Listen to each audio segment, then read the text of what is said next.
মাতৃভাষার গুরুত্ব না বুঝলে এসডিজি অর্জিত হবে না, বললেন প্রধান উপদেষ্টা।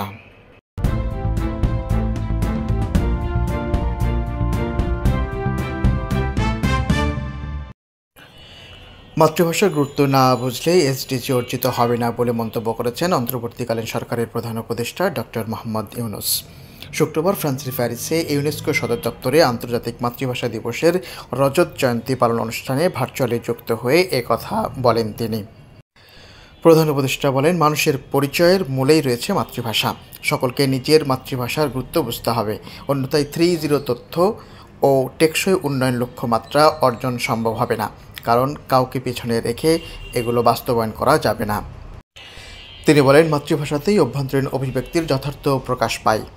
জুলাই অভ্যুত্থান সহ বাংলাদেশ নির্মাণের ইতিহাসে মাতৃভাষার বহিঃপ্রকাশ রয়েছে।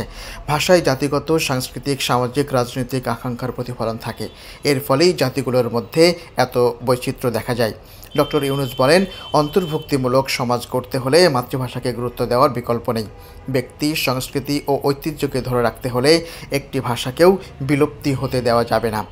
এই সময় ইউনেস্কো পৃথিবীর প্রতিটি মাতৃভাষার সংরক্ষণ ও প্রসারে ভূমিকা রাখবে বলেও আশা প্রকাশ করেন তিনি।